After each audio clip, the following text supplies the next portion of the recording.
به أجمعين. اللهم صل على سيدنا محمد وعلى وسلم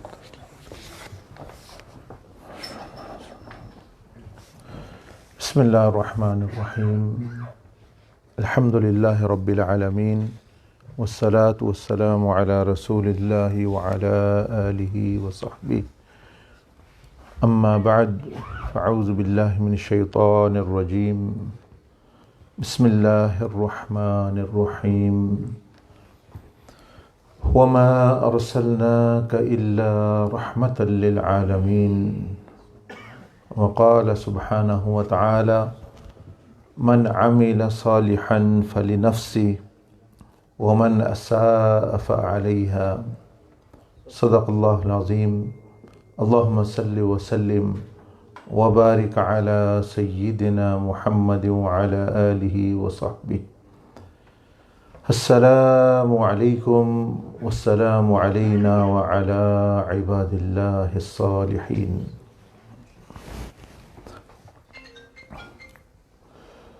الحمدللہ، سب سے پہلے اللہ جل مجدہ کا میں شکر گزار ہوں کہ حقیقت میں جس کا شکر ادا کرنے سے بندہ قاصر ہے کہ وہ کیسے شکر ادا کرے کہ جو ذہن، جو دماغ، جو زبان، جو الفاظ، جو وقت، جو جسم کا حصہ شکر کرنے کے لیے وہ شکر کرے گا، وہ بھی اسی کا دیا ہوا ہے۔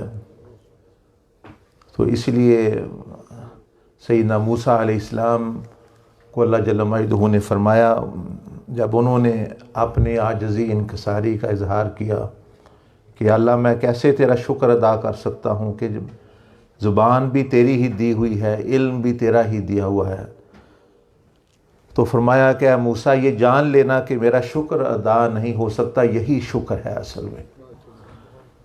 تو اس کے بعد کروڑوں رحمتوں اور سلامتیاں، برکتیں اور بھی اللہ جل مجدہ نے جو خیر اس کے خزانے میں ہیں نازل ہوں حضور علیہ الصلوۃ والسلام پر، تمام انبیاء علیہم السلام، تمام اہل بیت کرام، تمام صحابہ کرام رضوان اللہ علیہم اجمعین، تمام تابعین، تبع تابعین، اولیاء امت، علماء، صلحاء، کہ جن کی محنت سے یہ دین ہم تک پہنچا ہے، اور اس کے بعد آپ لوگوں کا بھی جو علماء کرام بزرگ یہاں تشریف فرما ہے، آپ ہر ایک ہی ماشاءاللہ شکریہ کا مستحق ہے۔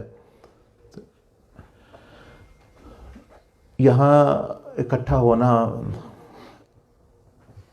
کوئی خطاب کرنا مقصود نہیں، ایک یاد دہانی میرے لیے اور آپ کے لیے، کیونکہ خطاب جو ہے وہ ہوتے آئے ہیں، ہوتے رہیں گے۔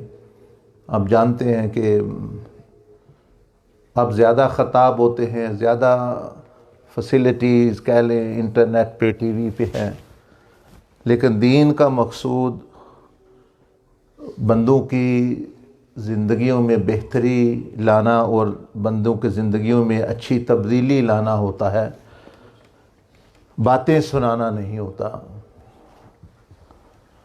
تو حقیقت میں جو باتیں میں عرض کروں گا وہ اس کے متعلق ہوں گی کہ سب سے پہلے تو ہماری جو ذاتی زندگی ہے، روحانی زندگی ہے، روحانی زندگی سے مراد جو ہمارا اندر ہے، ہمارا ذہن ہے، ہمارے رات اور دن کیسے گزر رہے ہیں۔ ابھی تو آپ بیٹھے ہیں اس مجلس میں، لیکن یہاں سے اٹھیں گے، رات کو کام پہ جائیں گے، یا رات کو سوئیں گے، یا رات کو گھر جائیں گے، تو پھر آپ کے ذہن کی، آپ کے باطن کی کیا کیفیت ہوگی، کیا معاملہ ہونے والا ہے۔ تو ہر بندہ یہ چاہتا ہے کہ اس کی جو ذہنی کیفیت ہے، اس کا قلب، اس کا باطن، اس کو سکون ملے، اسی لیے وہ محنت کر رہا ہے، اسی لیے اس ملک میں وہ آیا ہے، اسی لیے وہ کام کاج کر رہا ہے۔ اس کے بعد ہر بندہ یہ بھی چاہتا ہے کہ اس کی جو فیملی ہے، اس کے جو قریبی لوگ ہیں، جو اس کے بیوی بچے ہیں یا عورتیں ہیں تو ان کے خاوند، ان کے ماں باپ، بہن بھائی، ان کے ساتھ تعلق اچھے رہیں، یہ بھی خوش رہیں، کیونکہ اگر نہ ہو تو وہ بندے کو اس لیے بھی پریشانی ہوتی ہے۔ تیسری بات، انسان یہ چاہتا ہے خاص طور پر کہ اس کی اپنی اولاد کے بارے میں وہ متفکر رہتا ہے،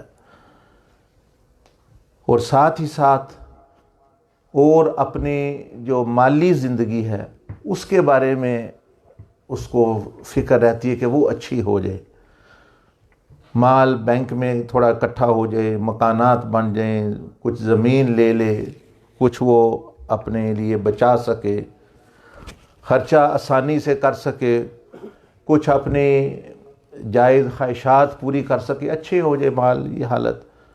اور اس کے بعد یہ بھی بندہ چاہتا ہے، ہر ایک کے یہ دل میں کسی نہ کسی درجے میں خواہش ہوتی ہے کہ اس کا تعلق لوگوں سے اور عام لوگوں سے، کمیونٹی میں بھی اچھا تعلق ہو، بندوں میں وہ رہتا ہے، معاشرے میں رہتا ہے، معاشرتی تعلق جو ہے وہ اچھا ہو، تو اس کے متعلقہ بھی انسان کی خواہش ہے۔ پھر بندہ ہے، انسان ہے، جس درجے پر بھی ہو، اس کا دل یہ چاہتا ہے کہ میں کچھ خیر کا کام بھی کروں، میں کسی کے کام آؤں۔ چاہے آپ سمجھتے ہوں گے بہت سارے لوگ گناہ گار ہیں، لیکن ان کی زندگیوں میں جا کے آپ دیکھیں گے کہ کسی نہ کسی کونے میں ان کے اندر بھی نیکی کرنے کی خواہش ہوتی، چاہے وہ وقتی طور پر گناہوں میں ہی، یا آپ ان کو سمجھتے ہیں کہ یہ بالکل جو ہے گئے گزرے لوگ ہیں، لیکن ان کے پاس بھی بعض ایسی نیکیاں ہوتی ہیں کہ وہ ان کی برائیوں پر غلبہ جو ہے وہ پا جاتی ہیں۔ تو یہ چند چیزیں ہیں، اس کے متعلق آپ سے عرض کرنا ہے کہ اللہ جل مجدہ نے آخرکار یہ دین بھیجا، نبی علیہ السلام بھیجے۔ آپ حضور علیہ السلام کی شان میں دیکھیں، ہمارے بھائی نے کتنی اچھی کتاب لکھی، نعت لکھی، عدیل احمد آسی، اللہ پاک ان کو بھی بہترین جزا نصیب فرمائے۔ لیکن حضور علیہ السلام کی تو زمین اسمان تعریف کر رہے ہیں، درود شریف پڑھ رہے ہیں، فرشتے پڑھ رہے ہیں، غیر مسلمین بھی آپ کی تعریف کرتے ہیں۔ بات ان کی نہیں ہے، بات اب یہ ہے کہ کیا ہم خود قابل تعریف یا ان کی تعلیمات ہم میں نظر آ رہی ہیں یا نہیں لوگوں کو، یہ بات ہے۔ وہ ان کی تو تعریف اللہ پاک نے کر دی، وہ تو ان کا نام ہی بتا رہے ہیں، محمد سب سے زیادہ تعریف کی گئی ہستی صلی اللہ علیہ وسلم۔ تو اللہ پاک نے ان کو خاص نام دیا ہے، خاص نام دیا ہے، یہ بھی اللہ پاک کی عطا ہے۔ دیکھیں اللہ پاک کے 99 نام ہیں، اور حقیقت بھی یہ ہے کہ سب سے زیادہ تعریف کی گئی ہستی حمد ہے جس کے لیے، وہ تو اللہ کی ذات ہے، لیکن اللہ نے اپنا نام یہ نہیں رکھا، حالانکہ حقیقت میں اللہ ہی سب سے زیادہ تعریف کی گئی ہستی ہے، لیکن اللہ پاک نے یہ خاص تحفہ نبی علیہ السلام کو ان کا نام پاک ہی دیا کہ محمد، یعنی سب سے زیادہ تعریف کیا۔ وہ کیوں؟ بعض بزرگوں نے لکھا ہے کہ وہ اس لیے سب سے زیادہ تعریف کی گئی ہستی ہے کہ ان کی تعریف اللہ بھی کرتا ہے، اور اللہ پاک کے علاوہ کوئی اور خدا ہے ہی نہیں جو اللہ کی تعریف کرے۔ تو اللہ کی تعریف کرنے والا تو اور رب، کیونکہ وہ وحدہ لا شریک ہے، کوئی اور خدا ہے ہی نہیں کہ وہ تو خود ہی اپنی تعریف کر سکتا ہے، لیکن کوئی اور نہیں۔ لیکن نبی علیہ السلام وہ ہستی ہے کہ فرشتوں نے، بندوں نے، انسانوں نے، ماننے والوں نے، نہ ماننے والوں نے، سب نے یہ تعریف کی، لیکن ان میں وہ بھی ہستی شامل ہے کہ اللہ جل مجدہ کی، کہ وہ بھی حضور علیہ السلام کی ثنا، ہم آپ جانتے ہیں مختلف قرآن مجید کی صورتوں میں اور مختلف طریقے سے اللہ پاک فرماتا ہے، ان کی شانیں بیان کرتا ہے۔ تو وہ تو ہے۔ اب مسئلہ سارا یہ ہے کہ ہمارے اندر لوگوں کو حضور علیہ السلام کا وہ اخلاق کا جو آپ کی تعلیمات ہے، آپ کی تعریفات ہیں، ان کا عکس نہیں نظر آ رہا، یہ سارا مسئلہ ہے۔ اور صحابہ اکرام رضوان اللہ اجمعین، اولیاء امت کہتے ہیں بھی ایک ایک ولی نے اتنے اتنے لوگوں کی زندگیاں بدلیں، اتنے اتنے لوگوں کو مسلمان کیا۔ وہ اس لیے کہ ان میں نبی علیہ السلام کا کسی نہ کسی درجے میں کچھ عکس آپ کے اخلاق کا، آپ کے طریقہ کار کا نظر آتا تھا۔ تو ہم نے اوڑھنا اور جو ہے لبادہ تو دین کا اور نام تو ان کا لے رہے ہیں، لیکن بعض چیزیں جو ہیں وہ رکاوٹ بنی ہوئی ہیں۔ تو بس انہی کے متعلقہ آپ سے وہ جو پہلے میں نے باتیں عرض کی، کچھ تو عرض کرنی ہے، اور کچھ جو ہے پہلے چلے میں یہ بیان کر لوں کہ ہم دھوکے سے نکلیں۔ بزرگان دین نے، علماء نے، اگلے دن میں ایک عالم کی تقریر، اور بزرگ بھی قرآن مجید میں یہ خود موجود ہے کہ فرمایا کہ بعض لوگ جو ہیں وہ اپنے آپ کو دھوکہ دے رہے ہیں۔ دیکھیں نا، ایک ہے فراڈ کر رہے ہیں جو لوگ دوسروں سے فراڈ کر رہے ہیں، مثال کے طور پر کسی کو دھوکہ دے رہے ہیں، چلو ان کی تو سمجھ آ رہی ہے ان کی بھی ناسمجھی، لیکن انتہائی بے وقوف اور حماقت کہ وہ لوگ مرتکب ہیں کہ جو اپنے آپ کو دھوکہ دے رہے ہیں۔ اب دیکھیں نا، ایک بندہ باہر کسی گورے کے ساتھ معاملہ ہے یا کسی بندے کے ساتھ معاملہ ہے، کوئی کاروبار میں، کوئی باتوں میں، کوئی کسی اور کام میں، تو وہ ان کو دھوکہ دہی کی کوشش کرتا ہے۔ لیکن اس کے بارے میں کیا کہنا کہ جو خود اپنے آپ کو دھوکہ دے رہا ہے، یہ تو بہت ہی قابل غور چیز ہے۔ اور قرآن مجید فرماتا ہے کہ ایسے کچھ لوگ ہیں، بہت ساری ان کی قسمیں ہیں، میں صرف 7-8 قسمیں جو ان کی آپ کو بتاتا ہوں۔ اللہ پاک نے ان کا قرآن مجید میں بیان کیا ہے مختلف جگہ میں، فرمایا ما یخدعون الا انفسہم وما یشعرون، کہ ایسے بھی کچھ لوگ ہیں کہ جو ہوشیار چلاک تو بنتے ہیں، لیکن جو ہے وہ دھوکہ اپنے آپ کو دے رہے ہیں۔ وہ سمجھتے ہیں بندوں کو، اللہ کو، دین کو، ہم ہوشیار چلاک اپنا دنیا داری چلائی ہوئی ہے۔ تو ان کی کیٹیگری سن لیں، وہ یہ ہے، پہلا ان میں یہ ہے کہ وہ بندہ جس کو جو نیکی کی توفیق مانگتا ہے، جس طرح وہ بھائی عرض کر رہے تھے نا جی، جو اس کو اللہ پاک توفیق دے تو وہی کر سکتا ہے۔ بات یہ ہے کہ توفیق کا کیا معنی ہے؟ توفیق کا معنی ہوتا ہے طاقت اور وسائل اور اسباب مہیا کرنا، موافق کر دینا۔ وہیں سے لفظ توفیق نکلا ہے کہ اسباب اگر موافق ہوں تو اسی کو توفیق کہتے ہیں۔ توفیق اس کو نہیں کہتے میں اس کا ہاتھ پکڑ کے وہاں کھانے کے پاس لے جاؤں۔ توفیق یہی ہے کہ کھانا ٹیبل پہ رکھ دیا جائے اور اب اس نے کھانا ہے۔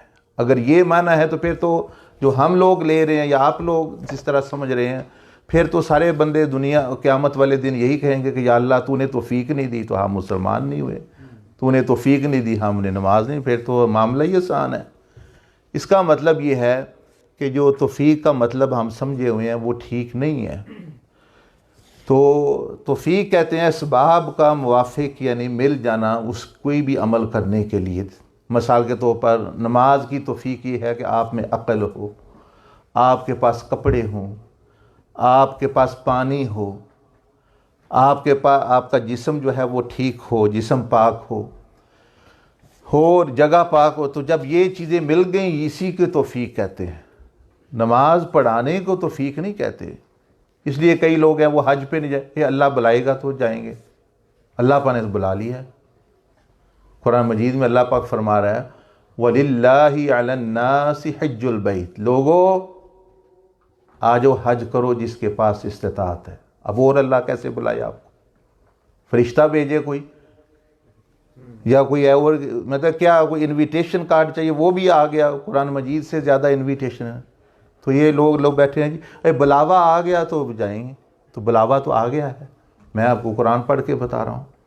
اس سے پہلے بھی، قرآن سے پہلے بھی حضرت ابراہیم علیہ السلام نے آواز دی تھی، وہ بھی اللہ پاک نے ہر ایک روح تک، ہر ایک بندے تک پہنچائی، وہ بھی بلاوا ایک نبی نے بھی بلاوا دے دیا۔ اس کے بعد جو ہے رسول صلی اللہ علیہ وسلم نے بھی بلاوا دے دیا، فرمایا کہ جس کے پاس پیسہ ہے اور صحت ہے وہ آج حج کرے، نہیں تو میری امت میں وہ شامل نہیں۔ تو جو ہے وہ بھی نبی علیہ السلام نے بھی بلاوا دے دیا، اب اللہ پاک نے بھی دے دیا۔ تو اب جو یہ کہتے جی توفیق ملے گی تجھے، توفیق وہی ہے پیسہ مل جانا اور ساتھ جو ہے طاقت۔ تو یہ جو پہلی قسم جو دھوکے میں ہے یا اپنے آپ سے مذاق کر رہے ہیں، یہ وہ لوگ ہیں۔ فرمایا کہ جو نیکی کی توفیق مانگتے ہیں اور مل بھی جاتی ہے لیکن کوشش نہیں کرتے اس کو پورا کرنے کی۔ اب توفیق مل گئی ہے لیکن کوشش نہ کرنا۔ ایک بندہ آیا، میں عمرہ کر کے حضرت صاحب دعا ہمیں بھی لے چلیں۔ میں کہا بالکل لے چلیں گے، آپ تیار ہوں، بس دعا کرو اللہ تو۔ میں نے کہا پاسپورٹ اور پیسے آپ مجھے دے دیں، باقی میں توفیق میں اللہ سے لے لوں گا دعا کر کے، پاسپورٹ اور پیسے آپ مجھے دے دیں، آپ والی تو بات آپ کر لیں، تو باقی توفیق کا وہ اللہ کا میرا معاملہ ہے، میں آپ بس تیار ہے نا۔ تو مطلب یہ ہے کہ یہ سمجھ آئے نیکی کی توفیق، ہدایت کی توفیق یہی ہے، انبیاء کا آنا، میسج پہنچ جانا۔ اب جس پر پیغام نہیں پہنچا ٹھیک ہے، اللہ پاک نے اس کو لیے معافی بھی لکھی ہے، لیکن جس کو مل جائے، اب جو ہے فرمایا کہ نیکی کی توفیق مل جانا اور کوشش نہ کرنا، یہ بندہ مذاق کر رہا ہے اللہ سے بھی اور اپنے آپ سے بھی۔ اللہ پاک الزام لگا رہا ہے کہ اللہ پر اگر اللہ پاک نے ایسا ہی کرانا ہوتا تو اللہ پاک نے فرمایا دیکھو میں نے کروڑوں مخلوق پیدا کر دی ہے، ان کو میں اسباب بھی دے رہا ہوں، توفیق بھی دے رہا ہوں اور ان سے کرا بھی خود رہا ہوں، دونوں چیزیں۔ مثلا جانور ہیں، پرند ہیں، چرند ہیں، شہد کی مکھیاں ہیں، فرشتے ہیں، فرمایا ان کو توفیق بھی دی ہے اور کرا بھی میں خود رہا ہوں، ان کو اختیار ہی نہیں، دونوں چیزیں۔ لیکن فرمایا وَلَوْ شِئْنَا لَآتَيْنَا كُلَّ نَفْسٍ هُدَاهَا، ہاں انسانوں کو بھی میں کرا سکتا ہوں، لیکن میری اللہ نے فرمایا ارادہ یہ ہے توفیق میں ان کو دوں، کوشش یہ ان کی طرف سے ہو۔ لَيْسَ لِلْإِنسَانِ إِلَّا مَا سَعَىٰ، یہ ساری کہانی، یہ پہلی قسم ہے جس کو قرآن بیان کرتا ہے، حدیث شریف بیان کرتی ہے کہ جو لوگ اپنے آپ کو دھوکہ دے رہے ہیں، تو اس دھوکے سے نکلیں باہر۔ اسباب مہیا ہیں، بس کوشش آپ کر گزرے، بعد میں پھر کچھ نہ ہو تو وہ پھر جو ہے آپ کو اجر۔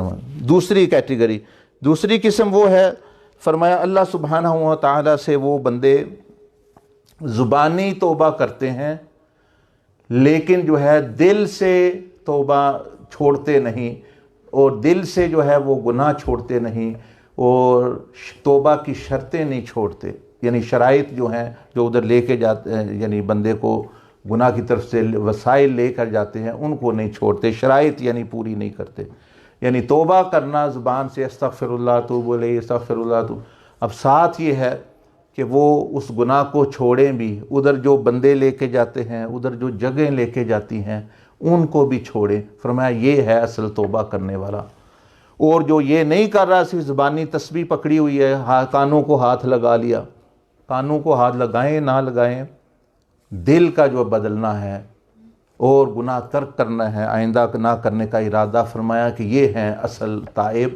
اور صرف زبانی توبہ کرنے والے یہ اپنے آپ کو دھوکہ، ایسے معافی نہیں ہوتی، کیونکہ توبہ کا مطلب بھی بدلنا ہے، لوٹنا ہے، تبدیلی آنا، سمجھ لیں چینج آنا، اچھی چینج آنا۔ تو چینج نہیں آئی تو وہ اس طرح کی چیز نہیں ہے۔ تیسرا فرمایا کہ وہ بندے اپنے آپ کو دھوکہ دے رہے ہیں، اپنے آپ سے مذاق کر رہے ہیں، کون سے؟ جو کہتے ہیں ناکامی سے ہم بچنا چاہتے ہیں، ناکامی سے بچنا چاہتے ہیں لیکن احتیاطی تدابیر اختیار نہیں کرتے۔ احتیاطی تدابیر، مثال کے طور پر بندے کو، مثال کے طور مجھے شوگر ہے تو میں کہتا ہوں میں شوگر سے بچنا چاہتا ہوں، میں یہ نقصان نہ دے دے، لیکن میں احتیاط نہیں کر، دوائی لیتا ہوں لیکن اس سے احتیاط نہ کروں۔ اسی طرح جو ہے ناکامی سے بچنا، میں بچنا چاہتا ہوں، میں نہیں ناکام ہونا چاہتا، لیکن وہ جو احتیاط ہے وہ نہ اختیار کرنا۔ فرمایا یہ بھی اپنے آپ کو بس مذاق کر رہے ہیں اپنے آپ سے یا دھوکہ دے رہے ہیں۔ دوسرا فرمایا کہ وہ لوگ بھی اپنے آپ کو دھوکہ دے رہے ہیں جو اللہ کا قرب چاہتے ہیں، نمازیں، روزے، حج، زکوٰۃ، یہ بھی ساری چیزیں کرتے ہیں، لیکن مخلوق الہی کے ساتھ بگاڑے ہوئے ہیں، مخلوق الہی کو تکلیف دے رہے ہیں، ان کے ساتھ ان کا معاملہ ٹھیک نہیں۔ اس لیے کہتے ہیں کہ جو اللہ کا ولی بننا ہو سب سے پہلے اس کو مخلوق کا ولی بننا پڑتا ہے، سب سے پہلے بندوں کا ولی بننا پڑتا ہے، ماں باپ کی دوستی، بہن بھائیوں کی دوستی اور رشتہ داروں کی دوستی اور مخلوق الہی کی دوستی، اس کے بعد رسول اللہ صلی اللہ علیہ وسلم کی دوستی، ان کا ولی، پھر جا کے وہ اللہ کا ولی بنتا ہے۔ ہمارے ہاں یہ جی میں اللہ کا ولی بننا چاہتا ہوں، مخلوق کے ناک میں دم کیا ہوا ہے، ان کے ساتھ اللہ کا، آج دیکھیں مہینہ ہے سیدنا عبدالقادر جیلانی رحمۃ اللہ علیہ کا، آپ نے ایک کتاب لکھی، اس کتاب کا نام ہے کتاب الفتوہ، آپ نے نام ہی یہ رکھا۔ فتوہ کا مطلب ہوتا ہے روحانی طور پر جو بندہ بالغ ہو جائے تو اس کی کیا نشانی ہے، جو روحانیت میں بڑھ جائے۔ جیسے لوگ پوچھتے ہیں کیسے پتہ چلے میں اللہ کے قریب ہو گیا ہوں، کیسے پتہ چلے میری ترقی ہو رہی، اس میں انہوں نے وہ چیزیں لکھی۔ اس میں انہوں نے یہ بھی لکھا ہے کہ کیونکہ انہوں نے اپنے شاگردوں کو مشائخ جو تربیت دیتے تھے، مرید، اور آگے پھر ان کو استاذ بناتے تھے، تو ان کے لیے ایک یہ بھی شرط فرمایا، تم میں سے وہ شخص، سب اس نے قرآن پڑھ لیا، تربیت حاصل کر لی، بزرگی اپنے تیں وہ حاصل کر لی، لیکن پیر فرمایا وہ بندہ نہیں بن سکتا تم میں سے جس کی بیوی اس کی مرید نہ ہو۔ فرمایا یہ کیا ڈرامہ ہے کہ اپنا ایک بندے کے ساتھ آپ 10 سال 20 سال رہ رہے ہیں، وہ آپ کے قائل نہیں ہے، آپ اللہ کی دوسری مخلوق کی اصلاح کرنے چلے ہیں۔ فرمایا نبی علیہ السلام کا پیغام سب سے پہلے ان کی بیوی نے قبول کیا، سیدہ خدیجۃ الکبریٰ رضی اللہ تعالیٰ عنہ۔ آپ کا پیغام سب سے پہلے آپ کے غلام نے قبول کیا اور آپ کے جو ہے یعنی گھر میں رہنے والے۔ اس کے بعد فرمایا میری 4 بیویاں ہیں، یہ اپنے شاگردوں کو آپ نصیحت کریں۔ فرمایا 4 بیویاں ہیں، عبد الوہاب کی اماں ام عبد الوہاب اور جو نام تھے ان کے، فرمایا پوچھ لو جا کے، وہ میری تربیت یافتہ ہیں، وہ میں ہی ان کا شیخ ہوں، اگر میں ان کا شیخ نہیں بن سکتا تو مجھے کوئی حق نہیں ہے اللہ کی مخلوق کو تنگ کرنے کا۔ تو تمہیں بھی میں یہی نصیحت کر رہا ہوں، یہ ساری چیزیں تم پڑھ لی ہیں، تربیت وہ کرے جب وہ۔ ہاں کسی نے سوال کر دیا کہ حضرت نوح علیہ السلام کی بیوی تو ان کی بات نہیں سنی، فرمایا کہ ان کی بیوی نے ان کی سنی ہے۔ کیا سنی ہے؟ فرمایا کہ اس کا صدیوں ان کے ساتھ رہنا اس چیز کی دلیل ہے کہ وہ کتنے اچھے خاوند تھے۔ وہ اس کا اور اللہ کا معاملہ ہے، اس نے مانا یعنی اللہ کو یا نہیں ایمان، لیکن اس نے یہ نہیں شکایت کی کہ نوح علیہ السلام مجھے مارتے ہیں، یہ گالیاں نعوذ باللہ دیتے ہیں، یا یہ بد اخلاق ہیں۔ یہ نہ لوط علیہ السلام کی بیوی نے، نہ حضرت نوح علیہ السلام کی بیوی نہ اپنا کیا۔ انہوں نے کہا خاوند بہت اچھے ہیں، ماننا نہ ماننا، بھئی یہ چیز شکایت نہیں ہونی چاہیے کہ بھئی آپ کی، تو یہ آپ نے ان نصیحتوں میں یہ نصیحت بھی کی اپنے جو یعنی مریدین اور اپنے جو خلفاء تھے ان کو اپنا۔ تو یہ چوتھی چیز یہ کہ بھئی یہ بندہ سمجھے اپنے آپ کو دھوکہ دے رہا ہے سیدھا سیدھا، جو چاہتا ہے میرا اللہ کے ساتھ معاملہ ٹھیک ہو جائے، مخلوق کے ساتھ وہ ٹھیک نہیں کرنا چاہتا۔ یہ میں تھوڑی سی آگے بھی بات کروں گا۔ اور 5ویں وہ یعنی قسم ہے لوگوں کی جو اپنے آپ کو دھوکہ دے رہی ہے اور مذاق کر رہی ہے اپنے آپ سے، وہ فرمایا جو جنت میں جانا چاہتے ہیں لیکن جو راستہ اس طرف جاتا ہے اس پر وہ نہیں چل رہے۔ اب دیکھیں نا، آپ کوپن ہیگن جانا چاہتے ہیں سٹی میں، لیکن اس راستے پر نہیں چلتے جو ہے وہ یو لینڈ کی طرف ہے، تو فرمایا کہ یہ دھوکہ نہیں، فراڈ نہیں اپنے آپ کو دے رہا بندہ۔ اور فرمایا جنت میں جانے والا کون سا راستہ ہے؟ وہ نبی علیہ السلام کا جو طریقہ ہے۔ پھر فرمایا وہ بھی لوگ اپنے آپ کو دھوکہ دہی کر رہے ہیں جو دوزخ سے بچنا چاہتے ہیں لیکن جو دوزخ کی طرف راستہ جاتا ہے اس کو نہیں چھوڑتے، اس پہ دبا دب چل رہے ہیں۔ پھر فرمایا کہ وہ بھی شخص اپنے آپ سے مذاق کر رہا ہے اور دھوکہ دے رہا ہے کہ جو گناہوں پر قائم ہے اور بخشش کی امید اور تمنا رکھتا ہے صرف، یعنی کہ لیکن وہ راستہ نہیں چھوڑتا، تمنا بس یہ کر رہا ہے کہ میری ویسے ہی ہو جائے گی۔ فرمایا نہیں، اللہ پاک، کسی نے کہا کہ اللہ پاک غفور الرحیم نہیں ہے، جیسے ہمارے لوگ آدھی بات پڑھ لیتے ہیں نا، مثال لا الہ پڑھ لیا ہے کوئی معبود نہیں، تو اس کا یہ مکمل تو نہیں ہے کلمہ۔ اس طرح یہ غفور الرحیم کے بارے میں بھی آدھی بات پڑھ لی۔ کیا اللہ پاک نے قرآن مجید میں فرمایا کہ میں ہر ایک کے لیے غفور الرحیم نہیں ہوں۔ خود اللہ جل مجدہ، یعنی آیت میں آپ کو سناتا ہوں، فرمایا فمن تاب واصلح، جو بندہ ٹھیک ہے غلط جتنا بھی ہو گیا، کفر میں، شرک میں، جو بھی گناہ اس نے کیے، ہزاروں قتل کیے، جو بھی کیا، اللہ پاک فرمایا وہ مسئلہ نہیں ہے، ہاں وہ لوٹ آئے، اپنی اصلاح کر لے، ان ربک من بعدها لغفور الرحیم، اس کے بعد تیرا رب وہ غفور رحیم ہے اس کے لیے۔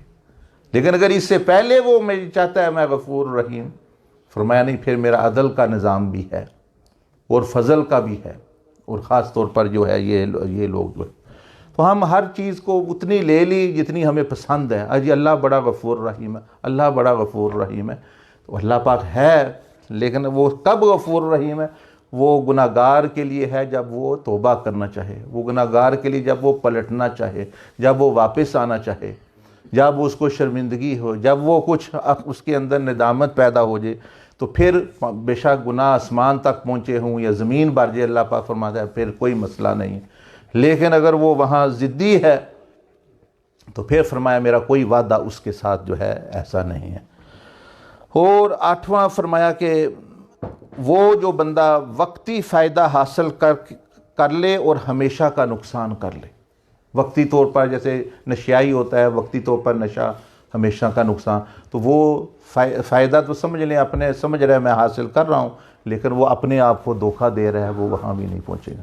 خیر یہ تو چند باتیں تھی کہ جس کو سے بندہ غلط فہمیوں سے، اپنے دھوکے سے نکلتا ہے۔ اب چند باتیں جو پہلے میں نے عرض کی کہ جس سے بندے کی زندگی میں بہتری آ جائے، جو میں نے آپ نے عرض کی کہ اس کی ذاتی زندگی بہتر ہو جائے، اس کی فیملی کی زندگی بہتر ہو جائے، اس کی معاشرتی زندگی بہتر ہو جائے، اس کے پیسے اس کو اچھے ملنے ہو جائیں، زندگی میں برکت آ جائے، زندگی میں سکون آ جائے، تو وہ بھی نبی علیہ السلام کی تعلیمات کی روشنی میں وہ بھی چند باتیں سن لیں، پھر بس ختم کر لیتے ہیں۔ دیکھیں اللہ جل مجدہ کا جو نظام ہے، ہم تو وہ نہیں جانتے، وہ خود بھی غیب میں ہے، اور اس کا ایک غیبی نظام چل رہا ہے۔ ایک ہمارا ظاہری نظام ہے، جس طرح مثلا ہمیں نظر آ رہا ہے، پیسے آ رہے ہیں، جا رہے ہیں، صحت ہے، ایک دوسرے کا سارا معاملہ جو ہو رہا ہے، جنگیں ہو رہی ہیں، لوگ مر رہے ہیں، جی رہے ہیں، سارے معاملات جو ہمارے سامنے ہو رہے ہیں۔ لیکن قرآن مجید میں اللہ جل مجدہ نے اشارہ دیا کہ ایک اس کا باطنی نظام بھی چل رہا ہے۔ وہ کون چلا رہا ہے؟ وہ فرشتے چلا رہے ہیں۔ اب ایک چیز ہمارے ظاہری طور پر اس نظام کے تحت ہمیں فائدہ نظر آ رہا ہوتا ہے اس میں، لیکن اس نظام کے تحت نقصان ہوتا ہے، ہمیں نہیں پتہ ہوتا۔ ہم تو دیکھ رہے ہمیں تو فائدہ دے رہی ہے چیز، بس ہم نے کر لی، اللہ کے ہاں اس کا نقصان ہے، اس نظام کے تحت وہ ہمیں نقصان پہنچ جاتا ہے آخر کا۔ ہمیں یہ پتہ ہی نہیں ہوتا کہ بھئی غیب میں آخر اللہ کا جو نظام جو کیا چل رہا ہے۔ اس نظام کی باتیں اللہ پاک نے قرآن مجید میں مختلف جگہ پہ بیان کی۔ ایک جگہ میں آپ کو مثال تاکہ آپ کو یاد دہانی ہو جائے کہ ایک نظام ہے جو اللہ پاک کا چل رہا ہے۔ مثال کے طور پر سیدنا موسیٰ علیہ السلام کی سیدنا خضر سے ملاقات ہوئی۔ اب وہ جو اللہ کا باطنی نظام ہے سیدنا خضر اس کے تحت چل رہے ہیں۔ اب وہ جو بچوں کی یا وہ ان مزدوروں کی کشتی ہے، کشتی میں سوار ہوتے ہیں اور اس کا تختہ جو وہ اکھاڑتے ہیں، تو ظاہری نظام کے مطابق تو نقصان ہے، بھئی آپ ان کا نقصان کر رہے ہیں، ان کا ڈیمیج کا مثلا آپ ٹیکسی چلا رہے ہیں، ماڈرن زمانے میں ایسے دو بندے بیٹھے ہیں، ایک جو ہے وہ جو آپ کی ٹیکسی کا جو ہے شیشہ ہی توڑ دے، تو وہ کیا سمجھیں گے آپ، نقصان ہے کہ فائدہ؟ سمجھیں ظاہر نقصان ہوگا۔ وہی معاملہ تھا، وہ کشتی میں نے ٹیکسی چلا، وہ ٹیکسی ڈرائیور سمجھیں کشتی کی ٹیکسی چلاتے تھے وہ. تو اس نظام کے تحت تو جب وہ ان کے شیشہ انہوں نے توڑا یا وہ جو تختہ جو ہے تو انہوں نے کہا کہ آپ تو یہ غرق کر دیں گے, دوسرا ان کی ڈیمیج ہو گئی.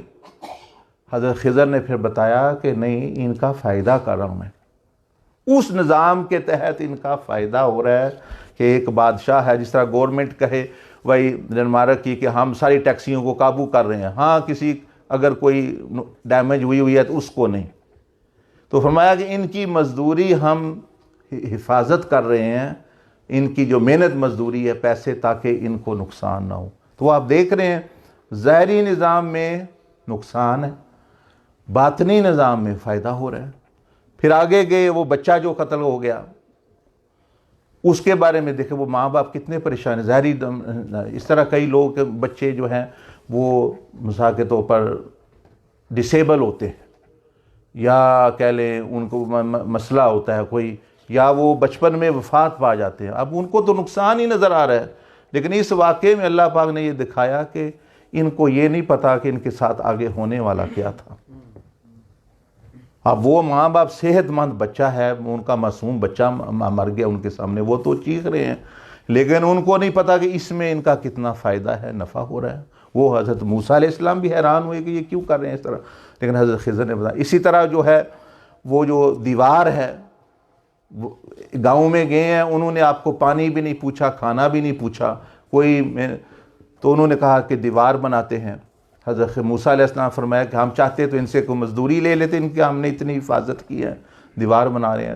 انہوں نے فرمایا نہیں, وہ وجہ نہیں ہے, ہم جو ہے اس لیے کر رہے ہیں کہ یہ یتیم بچوں کی ہے. یعنی وہ ان کا جو ہے اللہ پاک باطنی نظام. یہ آپ کو مثالیں پہلے بھی آپ نے سنی ہیں, اب آپ کو میں یعنی بتانے لگا ہوں اس کا جو انطباق ہے. ظاہری طور پر آپ کو پیسے مل رہے ہیں, حرام کے ہیں, فراڈ کے ہیں, انشورنس کے ہیں, بے ایمانی کے ہیں, سود کے ہیں, جیسے بھی ہیں آپ کو پتہ ہے ٹھیک نہیں ہے. ظاہری نظام کے تحت تو پیسے آ رہے ہیں, آپ کو بھی نظر آ رہے ہیں, مجھے بھی آ رہے ہیں, اچھے بھی لگ رہے ہیں, بینک بیلنس بڑھے گا. لیکن باطنی نظام کے تحت وہ آپ کے لیے نقصان دہ ہے, اس سے نقصان ہی ہونا ہے. اس نظام نے اوور رائڈ کر جاتا ہے ہر ایک ظاہری نظام کو. وہ جو اللہ کا نظام باطن میں چل رہا ہے, ظاہری نظام کے میں اس لڑکی کو پکڑ لیا, لڑکی کے ساتھ تعلقات بنا لیے, بیوی کو پتہ نہیں ہے, اچھا میں سمجھ رہا ہوں میں تو بڑا فلرٹ کر رہا ہوں, میں تو بڑا جو ہے ہوشیار چلاک ہوں. ظاہری نظام کے تحت تو میں مزے لوٹ رہا ہوں, میرا جو ہے بڑا معاملہ چل رہا ہے, میرے کئی گرل فرینڈیں ہیں, یہ ہے وہ ہے. لیکن اس باطنی نظام کے تحت جو ہے وہ نقصان ہو رہا ہے, مجھے نقصان ہو. آخر کار وہ بھی چلا جائے گا, یہ بھی چلے جائے, سارا کہ پتہ خاندان ہی تباہ ہو جائے, یا کہیں اتنا بڑا دھوکہ ہو جائے, مطلب کچھ بھی ہو جائے. اسی طرح جو ہے دوسرے سارے معاملات, ایک بندہ نماز پڑھ رہا ہے, ظاہری نظام کے تحت تو یہ اپنی جاب چھوڑ رہا ہے, ٹیکسی کر رہا تھا, جاب کر رہا تھا, یہ اپنا ٹائم ادھر نکال کے آیا. اب دوسرا جو ہے وہ گاڑی میں بیٹھا ہوا ہے. اب یہ بیچارہ تو سمجھ رہا ہے میں بھی نقصان کر رہا ہے اپنا, بھائی میں کام نہیں کر, لیکن باطنی نظام کے تحت یہ فائدہ اس کو ہو جانا ہے اور اس کو نقصان ہو جانا ہے. کیونکہ 6 مہینے بعد, سال بعد جب سارا وہ جو پلس مائنس ہونا ہے, اللہ پاک نے اس کو اوپر کر دینا ہے, اس کو نیچے. اب یہ بیچارہ نہ ہی وہ پیسہ رہا, نہ ہی وہ نمازیں رہیں, دونوں طرح اپنا نقصان ہو گیا. تو دین یہ مطلب آپ کو بتانے کا کہ پیسہ ہو, غیبت ہے مثال کے طور پر. اب غیبت میں ظاہر میں کہتا ہوں فلاں بندہ بڑا چکری ہے, فلاں بندہ دھوکے باز ہے, یہ ہے وہ ہے, ظاہری طور پر تو اس کی بے عزتی ہو رہی ہے,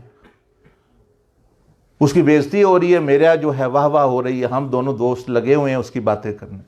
لیکن باطنی نظام کے تحت اللہ پاک نے فرمایا کہ وہ جو ہے تمہیں نقصان ہو رہا ہے, اور آخر کار جو ہے وہ اس کو نقصان ہی ہو رہا ہے, انجام کار.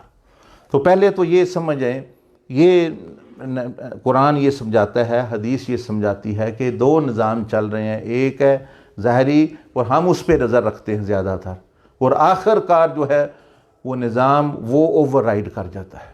میں پاکستان میں تھا ابھی, تو وہاں وہ جو پولیس آفیسر سے تھوڑی بات تھی, ٹریننگ تھی, تو وہ 2000 پولیس افسر رہے, تو وہ ان کے ظاہر ہے مسائل ہوتے ہیں گراؤنڈ ریالٹی کے, وہ کہتے ہیں ہم رشوت نہ لیں, گزارا کیسے کریں مثال کے طور پر.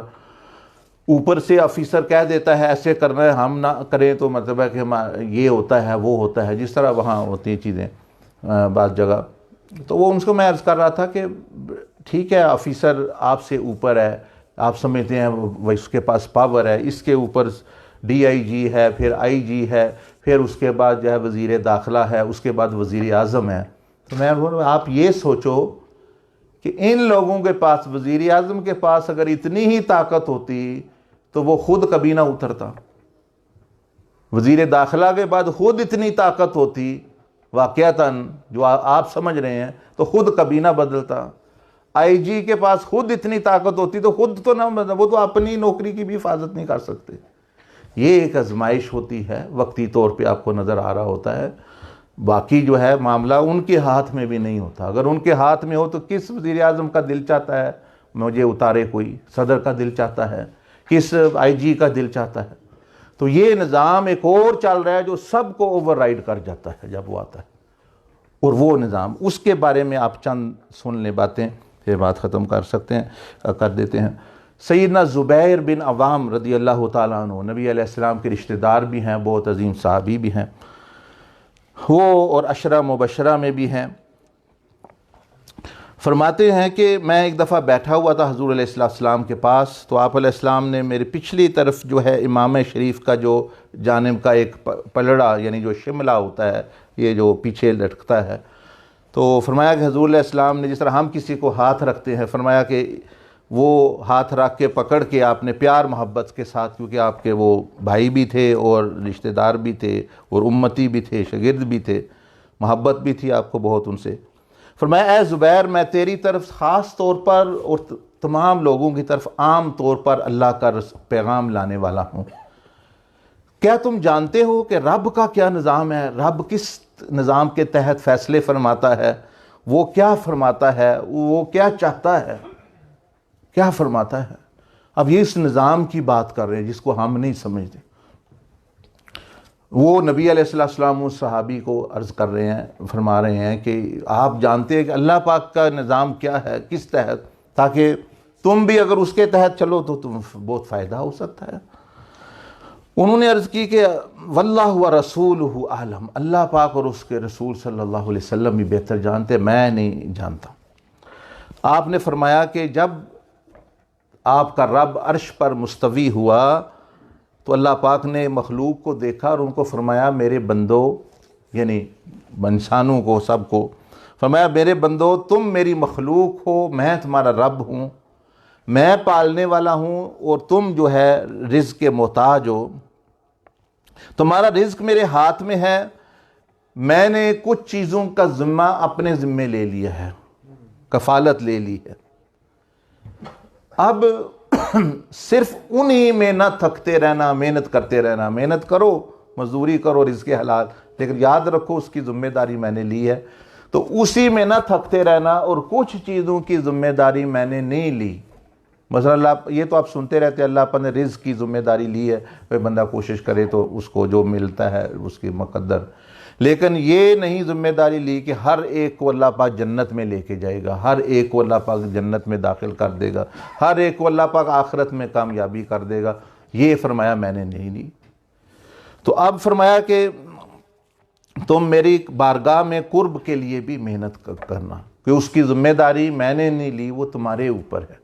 اور یہاں دنیا میں رزق کی ذمہ داری تم ہاتھ پاؤں مارو، رزق دوں گا، یہ میرے اوپر ہے. ایک تو فرمایا کہ رب نے یہ فرمایا نبی علیہ السلام نے کہ یہ طریقہ یہ سمجھ لو.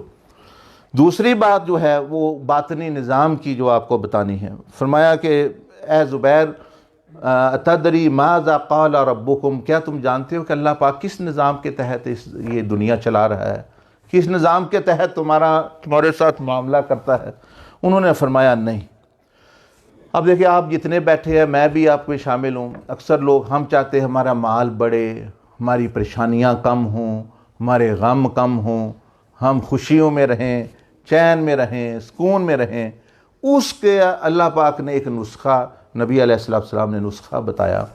وہ یہ فرمایا کہ ایک تو یہ دیکھے بندہ خوشی کی تلاش میں ہے. کس کی تلاش میں؟ خوشی، سکون ہے نا، ہر بندہ خوشی سکون ملتا ہے. خوشی ہے وہ اس طرح بندہ اپنے تلاش میں ہے. کوئی جو ہے اس کو کہیں ڈھونڈ رہا ہے, کوئی اس کو کہیں ڈھونڈ رہا ہے, کوئی پیسے کما رہا ہے, کوئی اپنا ادھر جا رہا ہے, کوئی ادھر جا رہا ہے, اپنے اپنے طریقے ہیں. کوئی ہالیڈے پہ جا رہا ہے, کوئی کتابیں پڑھ رہا ہے, کوئی مراقبہ کر رہا ہے, کوئی کچھ کر رہا ہے. لیکن فرمایا کہ خوشی کا نسخہ جو اللہ نے دیا ہے سکون کا بڑا آسان ہے, ایک جملے والا. فرمایا خوشی چاہتے ہو تو خوشی دینا شروع کر دو. کوئی لمبا چوڑا فلسفہ نہیں ہے بھئی جی ایسی کتابیں پڑھنی, یہ کرنا, وہ کرنا. فرمایا رب تعالیٰ فرماتا ہے کہ خوش رہنا چاہتے ہو تو خوشی دینا شروع کر دو, سکون چاہتے ہو تو سکون دینا شروع کر دو. ہاں اللہ پاک نے فرمایا کہ رب فرماتا ہے انفق علیک, کہ چاہتے ہو ہمارا خرچہ جی انکم کم ہے, خرچے زیادہ ہیں, ہاتھ تنگ ہے, پورا نہیں ہو رہا. فرمایا یہ بات ہے انفق علیک, تم خرچ کرنا شروع کرو میری رضا کے لیے دوسروں پر, میں تم پر خرچ کروں گا. تو اللہ کا نظام یہ, ہم کہتے ہیں ہمارے پاس جو آ جائے جو میں سمیٹ لوں بھئی ہمارا یہ ظاہری نظام ہے, اس طرح میں بھی سمجھتا ہوں, آپ بھی سمجھتے ہیں. لیکن جو اللہ کے ہاں ہے وہ معاملہ اور طرح کا ہے. میں چاہتا ہوں میں جب دوسروں کو پریشان کروں مجھے خوشی ہوگی, یا میں کوئی چیز ملے تو مجھے خوشی ہوگی. یہاں جو حکم ہے وہ اور طرح دیا جائے. پھر فرمایا کہ تم لوگوں کے لیے وسعت پیدا کرو, لوگوں کے لیے وسعت پیدا کرو, یعنی جس کو ملو یہ سوچو. وسعت یہ ہوتی دل میں کہ جس کو ملو یہ سوچو کہ میں اس کو فائدہ کیسے پہنچا سکتا ہوں. یعنی جس سے بندے کی ملاقات ہو, میں آپ کو مل رہا ہوں, آپ بھائی کو مل رہے ہیں, آپ رشتہ دار کو, کزن کو, برادری کو, اپنے کلیگ کو مل رہے ہیں, جس کو ملو یہ سوچنا شروع کر دو, دل میں وسعت پیدا کرو کہ اس کو میں فائدہ کیسے پہنچا سکتا ہوں, اور تمہاری طرف فائدہ آنا شروع ہو جائے گا. اس کے بعد فرمایا گیا کہ لا تضیق, تنگی نہ دو, تنگی پیدا نہ کرو لوگوں کے لیے, دوسروں کے لیے. تضیق علیک, ورنہ میں تم پر تنگی کر دوں گا. اب اللہ پاک جس کو پر تنگی پیدا کر دے اس کو کون وسعت دے سکتا ہے. اور ہم خود کر رہے ہوتے ہیں دوسروں کو تنگ کر کے. ہم سمجھے مذاق کر رہے ہیں, اس کی شرارت یہ کی, اس کو تنگ کیا, اس کو 2 گالیاں دے دی, اس پر 2 جو ہے وہ جھڑکیاں کھوڑی, اس پر 2 مذاق, جی تنگ کر رہے ہیں, اپنے دل کو خوش کر رہے ہیں. آخر کار یہ جو کئی لوگ کہتے ہیں نا ہنسو نہیں رونا پڑے گا, وہ سچی ہے, کیونکہ ہم زیادہ ہنس رہے ہوتے ہیں دوسروں کو تنگ کر کے. تو وہ صحیح کہتے ہیں بھئی رونا پڑے گا, بھئی یہ دوسروں کو تنگ کر رہا ہے, اب اس نے ہونا ہی ہونا ہے. اچھا, اب اگلی بات یہ جو فرمائی گئی, دیکھیں لوگوں کو خوشیاں ملتی ہیں. کسی نے ٹیکسی پاس کر لی, کسی کو ویلنگ مل گیا, کسی کا کاروبار چل پڑا, کسی کو جاب مل گئی, کسی کی شادی ہو گئی, کسی کو کورس میں داخلہ ملا, کسی کے بچے کامیاب ہو گئے, کسی کی شادی ہو گئی, کسی کی منگنی ہو گئی. تو لوگوں پھر کیا ہوتا ہے, فرمایا کہ دل میں بعض لوگوں کے تنگی آ جاتی ہے. وہ ایک جو ہے نا تنگی سی محسوس کرتے ہیں, اس کو نہیں ملنا چاہیے, اس کو کیسے یہ ہو گئے, اس کی فیکٹری کیسے کھل گئی, اس کی دکان کیسے چل پڑی. تو جب وہ خوشیاں اور کامیابیاں ملتی ہے, یہ بیان کیا جا رہا ہے حدیث قدسی میں کہ وہ بندے میں ایک جو ہے تنگی سی, ایک دل افسردہ سا ہو جاتا ہے, خوش نہیں ہوتا, ہونا نہیں چاہیے تھا, بارہ مل گیا چلو ٹھیک ہے. زبان سے بندہ مبارک بھی بعض دفعہ دے رہا ہوتا ہے, خوشی کے میں فون بھی کر رہا ہوتا ہے, جی مبارک ہو, سنیا تو وہ مل گیا, لیکن اندر دل خوش نہیں. اچھا, اب یہ ہے کہ فرمایا گیا کہ اگر تم جس بندے کا ذہن اس طرح ہے جو اندر سے تنگ ہوتا ہے دوسروں کی خوشیاں دیکھ کے, اور دوسرا وہ ہے کہ جو دوسروں کی پریشانیاں جب دیکھتا ہے, مثلا اس کا بچہ بیمار ہو گیا, یہ میاں بیوی میں جھگڑا ہو گیا, ان کی طلاق ہو گئی, اس کا کاروبار ٹھپ ہو گیا, اس کی دکان بند ہو گئی, اس کی جاب چلی گئی, اس کے ٹیکسی چلی گئی, یہ ہو گیا, تو وہ اندر سے ایک فرحت سی محسوس کرتا ہے, خوشی سی. باہر سے کہتا ہے افسوس کر رہا ہے, بڑا افسوس ہے بھائی صاحب آپ کے ساتھ یہ ہوگا, لیکن اندر وہ کہتا ہے ٹھیک ہی ہوا جو ہوا.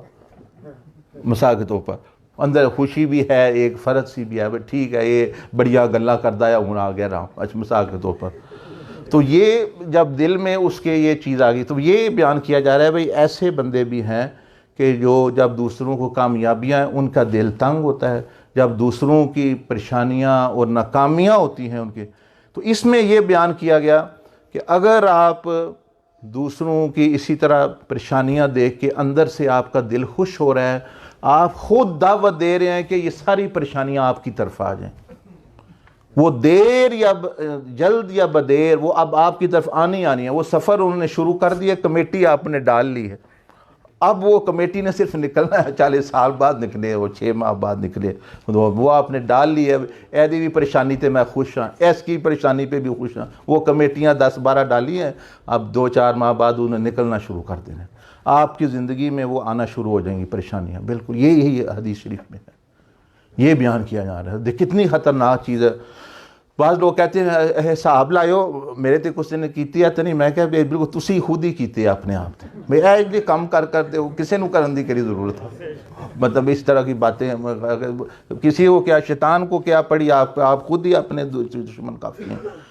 اور دوسرا پھر اس کے جو گڈ نیوز، جو اچھی خبر ہے وہ یہ، جیسے اللہ پاک نے فرمایا وسعت کرو تو میں یعنی تم پر وسعت کروں گا، مطلب یہ جو دوسروں کے، اس کی شادی ہو گئی، یہ میاں بھی بڑے خوش ہیں، یہ فیملی بڑی خوش ہے، اس کو ٹیکسی مل گئی، اس کا کاروبار صحیح ہو گیا، یہ ووٹوں میں جیت گیا، اس نے پاکستان کوٹھی لے لی، اس نے 2 مربے، آپ کا دل خوش ہوتا ہے جب کہ بھائی یہ تو وہ خوشیاں آپ کی طرف آنا شروع کر دیتی ہیں، وہ سفر آپ کی طرف آنا شروع ہو جاتا ہے۔ اب آپ نے کمیٹی ڈالنی ہے، وہ آپ کے نکلنا ہی نکلنا ہے۔ تو یہ دیکھ رہے بہت سارے لوگ جو پریشان ہیں، وہ صرف اسی وجہ سے پریشان ہیں، وہ اللہ کے اس باطنی نظام میں جکڑے ہوئے ہیں۔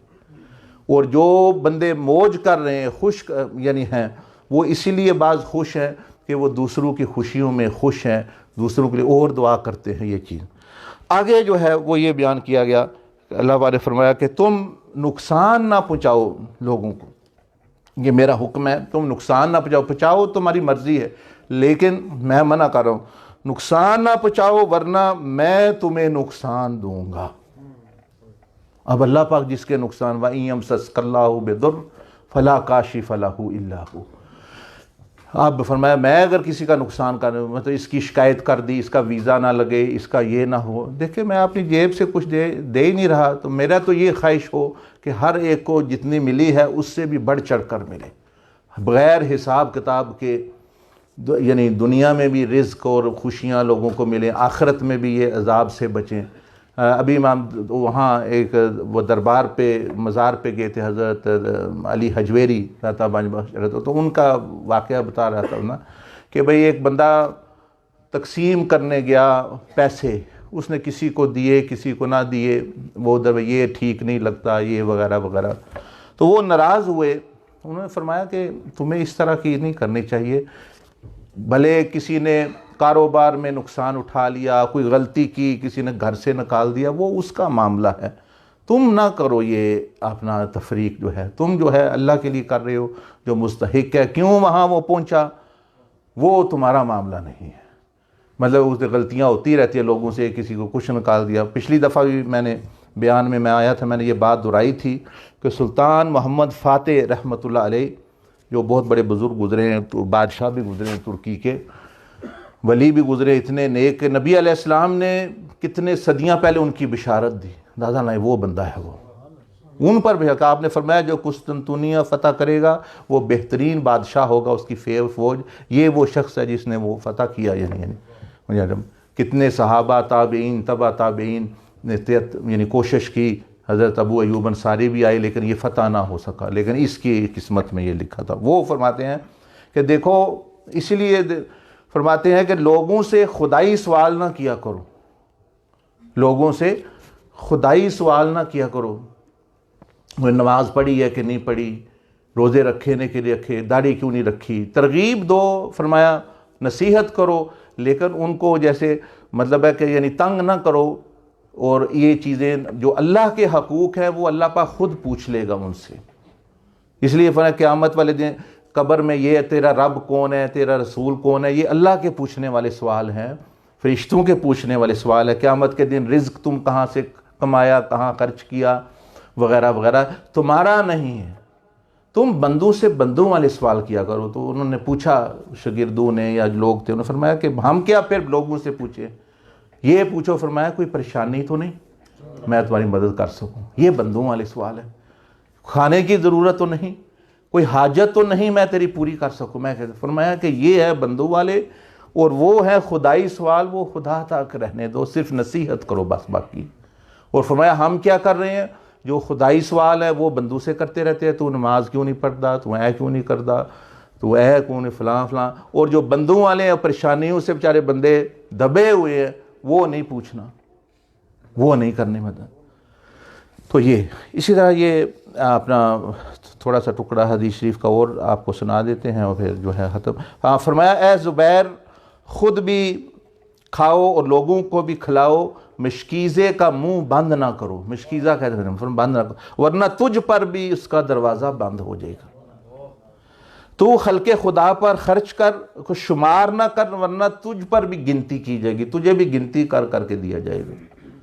ہمارے ہاں پاکستان میں وہ کہہ رہے تھے جو اللہ کی راہ میں مسجد میں کہیں نوٹ دینا, دیکھتے بڑا تو نہیں نکل آیا, اگر نکل رہے تو اس کو ایسے ڈالتے ہیں جیسے سانپ کو بل میں ڈال رہے ہیں. اچھا دینا کس کو ہے, اللہ کو جس نے دیا ہے, لیکن وہ اتنا خیال ہے بھئی اگر غلطی سے وہ نہ نکل آئے. اچھا تو وہ یہ بات کی جا رہی ہے بھئی تو خلق خدا پر خرچ کو شمار نہ کرو, بھئی شمار نہ کیا کرو, احسان نہ جتلایا کرو گن کے, ورنہ تجھ پر بھی گنتی کی جائے گی.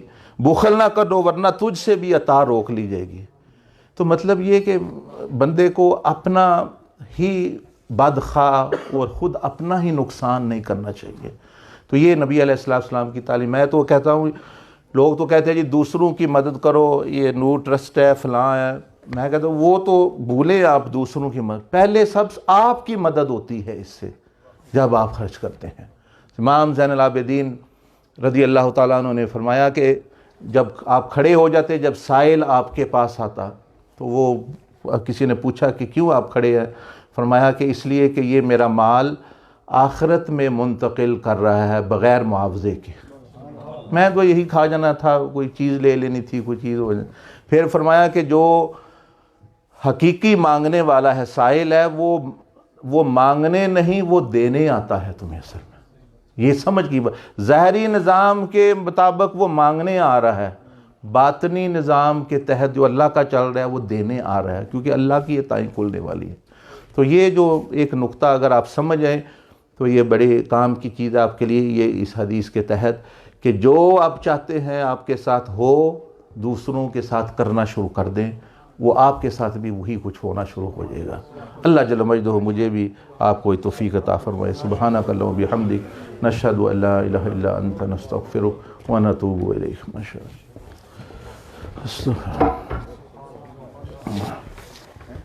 بسم اللہ الرحمن